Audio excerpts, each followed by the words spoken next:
Hello everyone, thank you so much for having me along to your Nature First event.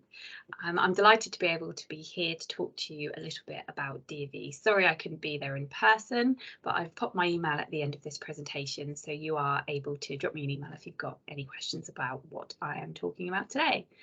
So I work for the Duke of Edinburgh Award. I look after the DofE in Norfolk, working with licensed organisations, mainly schools, but we also have other groups that do run the DofE Award. What I wanted to talk to you a little bit about today is ways that we can engage young people through the DofE with nature, particularly through our volunteering and our skill section. So for those of you who don't know, just a very quick run through of the DofE. So we have 3 levels of the award: bronze, silver and gold, that can start from the academic year you turn 14 right up until the age of 25 to finish your gold award.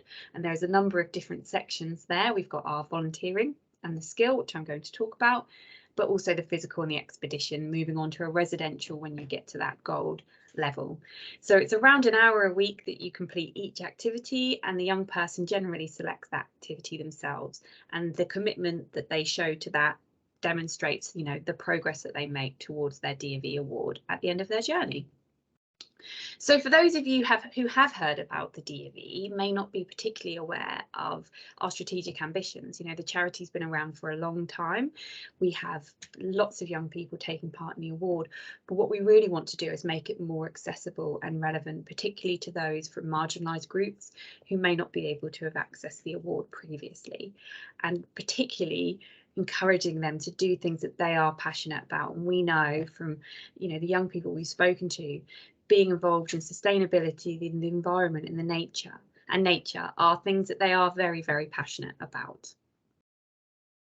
So as you can see here, the DofE is growing. We've had our biggest number this year take part in the award. But what's also important to talk about is the amount of time they spend volunteering in their community. So over 2 million hours the young people have given to their local communities volunteering. So if you're looking for a way to connect them through nature, looking at what their volunteering opportunities are is a fantastic way of doing that. So looking at the volunteering and the skills section, what we would usually do is work with the school and the DofE manager to suggest certain things that they may feel passionate about. So just as an example here, I've included things that link in with nature.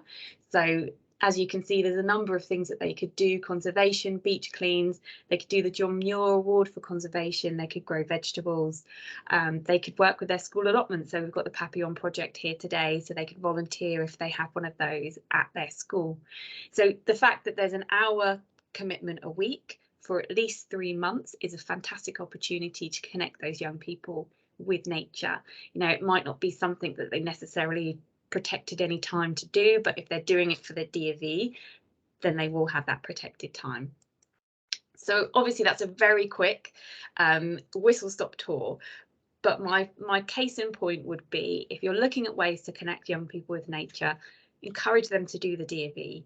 If you're at a school or a licensed organisation that already runs DofE, find out a bit more about it. How can you be involved? If you have a young person who you would like to get more involved in nature, can they do their DofE? So they could do it at their school, or they could do it with the local organisations such as guides or scouts. But also, if you're in a youth community centre, there may be the opportunity for them to do it there as well. So I would encourage you to find out about the DofE provision that currently exists where your young person is, but also feel free to drop me a line if you would like to hear more about the DofE journey that they may take. So that's everything from me. Thanks again. Feel free to drop me, like I said, an email if you have any questions at all. And thanks to Nigel for inviting me along.